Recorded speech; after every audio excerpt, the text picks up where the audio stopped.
Fala pessoal, tudo bem? Dando continuidade aqui na nossa série de aulas sobre vetores e agora nós vamos para a nossa parte 2 aí das operações vetoriais. Eu deixei esse tempo reservado aqui para a gente conversar um pouquinho sobre vetores que formam um ângulo diferente de 90 graus entre si. Assim a gente vai ter que utilizar ali uma ferramenta matemática que é a lei dos cossenos para a gente conseguir resolver. E aí, por fim, nós vamos trabalhar aqui a parte de multiplicação também de um vetor por um número escalar para a gente encerrar esse tópico aí de operações vetoriais e depois a gente segue com as aplicações em geral. Antes de mais nada, já quero te adiantar aqui que nós não vamos analisar aqui o ângulo de 0 graus e o de 180, porque esses são os casos paralelos, e esse nós já vimos na aula anterior, e nós também não vamos ver o ângulo de 90 graus propriamente dito, porque nós também já vimos na aula anterior. Aqui o objetivo são ângulos quaisquer, diferente de 90. Então, antes da gente começar aqui, vamos lá para aquele nosso simulador para eu já te mostrar ali na prática o que eu quero te apresentar. Basicamente, aqui é o seguinte, nós temos aqui, olha, um vetor que eu vou colocar aqui como sendo U1. Esse vetor ele tem um módulo de 10 unidades, né? Está escrito aqui, olha, 10 unidades. Isso porque ele tem 8 unidades na direção X e 6 na direção Y. E aí, quando a gente fecha ali a figura, forma o Pitágoras e a gente encontra o valor dele, como nós já fizemos lá quando você tem 90 graus. Mas aqui não é o caso. Vamos deixar somente ele. 10 unidades aqui de módulo. Agora eu vou pegar um outro vetor e vou colocar aqui no chão, olha só. Um pouquinho maior. Vamos colocar aqui, deixa eu ver, 10 unidades, 11, vamos botar 12 unidades. Pronto. Então esse daqui vai ter 12 unidades e o outro vai ter 10 unidades de comprimento. Show. Agora nós vamos colocar aqui, olha, para identificar o vetor soma.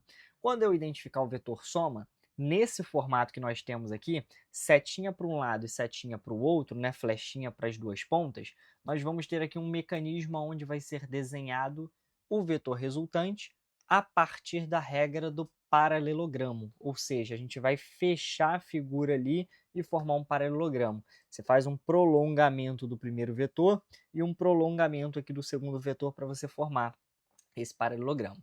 Posso transladar esses vetores? Posso caminhar com eles para onde eu quiser. Não vai mudar o resultado da vetor soma, a não ser que eu gire ele. Ó, se eu rotacionar, já muda o vetor soma. Mas se eu não rotacionar, ele vai continuar igual o que era antes. Posso pegar esse vetor aqui e colocar aqui na ponta, olha só, formando a regra o quê? Do cabeça na bundinha, né? Seguindo ali o caminho dos vetores? Posso também, o que vai me entregar aqui o quê? O desenho da regra do polígono, onde o nosso vetor soma está fechando o polígono. Então perceba que o que a gente vai fazer agora, né, em relação aos cálculos, é a mesma coisa na representação que nós já fizemos anteriormente, utilizando a regra do polígono ou a regra do paralelogramo. O que vai mudar? Só o cálculo. Vamos lá então para a gente fazer, olha só. Aqui nós temos o nosso materialzinho, onde nós vamos fazer o seguinte, eu vou representar esses dois vetores aqui, o primeiro com a letra A e o segundo aqui com a letra B, né? Então, vetor A e vetor B, prontinho. Aí eu vou colocar, não vou colocar valores agora nesse primeiro momento, vou colocar no primeiro caso aqui um desenho que vai representar o seguinte, o vetor A está aqui, olha, o vetor A está aqui e o vetor B eu vou encaixá-lo aqui, olha. Quando eu fizer isso, o vetor B é um pouquinho maior em relação ao vetor A.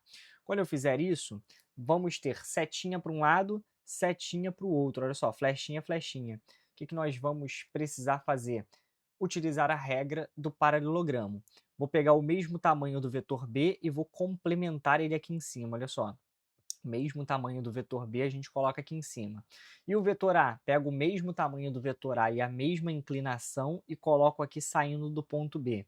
No ponto de encontro é onde nós vamos ter o nosso vetor resultante, então o nosso resultante nesse caso ele vai estar aqui, olha, com essa inclinação aqui, olha, resultante.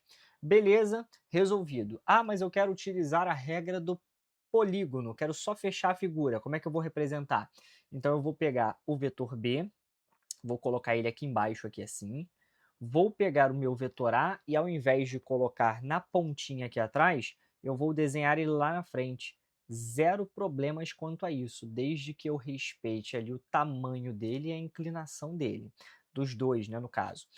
Consegui fazer um esquema de modo que eu encontre aqui, olha, uma figura formada, que vai ser o nosso polígono, que vai ser o triângulo. Então, aqui está o nosso resultante, o nosso vetor resultante. Quero que você perceba que de um jeito ou de outro o seu resultado vai ser o mesmo. Então, não vai ter diferença de resultados, desde que você queira encontrar o quê? O vetor soma. Aqui eu estou fazendo o vetor soma A mais B e embaixo também eu estou fazendo o vetor soma A mais B. Agora, e o cálculo? Como é que vai ficar o cálculo, né? Porque o desenho você já entendeu. O cálculo é o seguinte, você vai precisar agora, a partir do que foi dado para você, você vai precisar utilizar aqui a famosa lei dos cossenos. E aí a lei dos cossenos, ela tem um pequeno detalhe, né? Lei dos cossenos. Como é que vai funcionar aí nesse caso? Nesse caso aí, nós vamos ter, na primeira situação, um ângulo formado entre os dois vetores, que vai ser esse ângulo aqui, olha. Esse ângulo aqui eu vou chamar de ângulo θ. Digamos que esse ângulo θ seja 60 graus e depois eu coloco o valor ali. Toda vez que eu estiver nessa situação, em que o ângulo formado for o ângulo entre os dois vetores, nós vamos aplicar a nossa lei dos cossenos da seguinte maneira. O vetor resultante ao quadrado, vai ser igual ao vetor a ao quadrado mais o vetor b ao quadrado mais 2 vezes o valor do vetor a multiplicado pelo vetor b multiplicado pelo cosseno do ângulo que foi dado ali para você. Prontinho, essa daqui vai ser a relação referente ao primeiro caso. Então, o ângulo θ é aquele ali. Agora, e se por acaso for dado para você uma situação abaixo, a situação em que você tem a figura aqui que é o triângulo? Agora você vai ter que tomar um certo cuidado. Qual que é o cuidado? Toda vez que você estiver na situação de baixo, o seu ângulo agora vai ser o ângulo oposto ao vetor resultante, que é esse ângulo aqui, olha. Esse ângulo aqui, eu vou chamá-lo de beta. Nesse caso aqui, então, eu vou ter que fazer o seguinte. O vetor resultante agora, ele vai ser, ao quadrado no caso, ele vai ser o vetor a ao quadrado, mais o vetor b ao quadrado, menos, agora vai entrar um sinalzinho de menos, 2ab multiplicado pelo cosseno do ângulo beta. E aí você deve estar pensando, meu Deus do céu, que confusão, ora é mais, ora é menos, quando é que eu vou saber qual utilizar? Vamos lá, tá aqui, ó. Vamos entender a ideia da regra do sinal na lei dos cossenos. Quando você aprende a lei dos cossenos lá na matemática, né, vamos fazer esse paralelo aqui para você conseguir entender a parte de cima.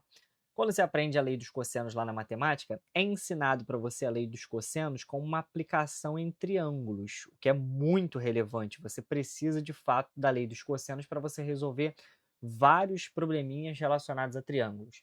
E aí, nesse caso, é ensinado para você que se você quiser descobrir, por exemplo, o lado A, você precisa fazer A ao quadrado, vai ser igual a B ao quadrado mais C ao quadrado.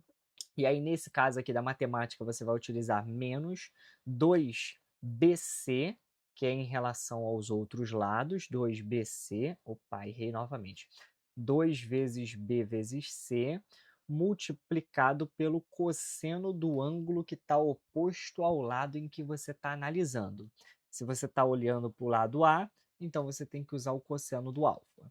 Ah, mas eu quero o lado B, por exemplo. Posso descobrir o lado B? Posso. Aí você vai fazer a mesma coisa, só que agora para os outros dois lados. Vai ficar a ao quadrado mais c ao quadrado menos 2ac multiplicado pelo cosseno do ângulo que está oposto ao lado B, que é o ângulo beta. Ah, mas se eu quiser o C, a mesma coisa. C ao quadrado vai ser igual a ao quadrado mais B ao quadrado menos 2ab multiplicado pelo cosseno do ângulo que está oposto àquele tal lado, que nesse caso vai ser o gama. Resumindo, pessoal, você sempre aprendeu na matemática um sinal de menos para resolver a lei dos cossenos. Sempre, sempre, sempre, sempre. Mas e por que agora na física está aparecendo um sinalzinho de mais em algumas situações?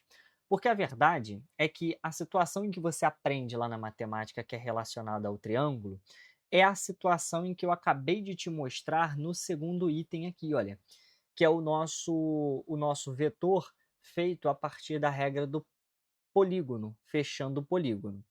Se você reparar direitinho, vou dar um zoom aqui para você perceber, se você reparar direitinho, Ao prolongar esse segmento de reta aqui, olha, o ângulo suplementar a esse ângulo beta, ou seja, esse ângulo que eu vou desenhar de laranjinha aqui, olha, o ângulo suplementar ao beta, ele seria exatamente igual esse ângulo laranjinha que eu vou chamar de θ, porque ele seria exatamente igual a esse ângulo θ aqui acima.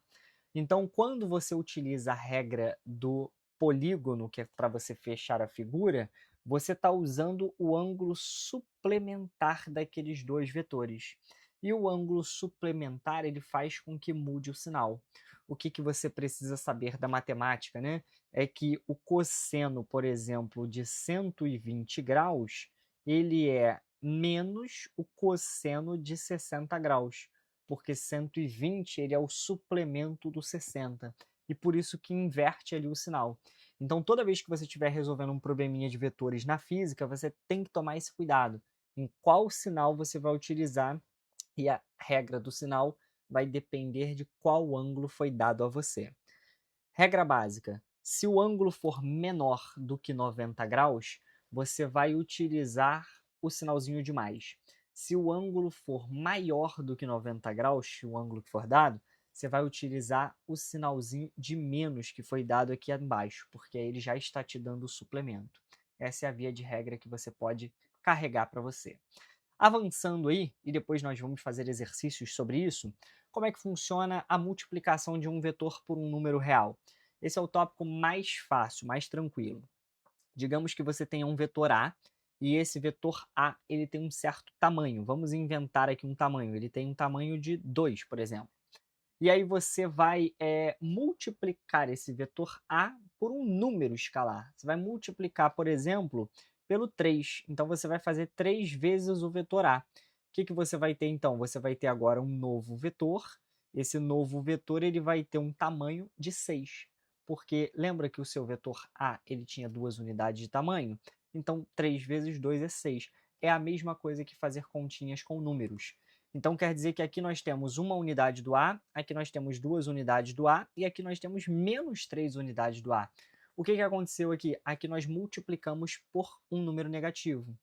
Se eu multiplicar aqui, então, por menos 2A, significa que eu vou ter um vetor com um tamanho de, considerando que o meu vetor A vale 2, ter 2 vezes 2 vai ser 4, é um vetor de 4 unidades apontando para a esquerda, porque lembrando, sinal de menos na física relacionado a vetores está relacionado à direção, né, ao sentido para onde essa seta vai apontar.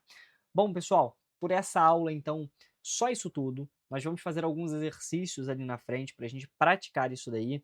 Extremamente importante que, se você não lembra dessa parte de lei dos cossenos lá na matemática, dá uma revisadinha, pega isso, porque nós vamos precisar disso daí em algumas situações na física, quando nós tivermos ali operações com vetores formando ângulos diferentes de 90 graus.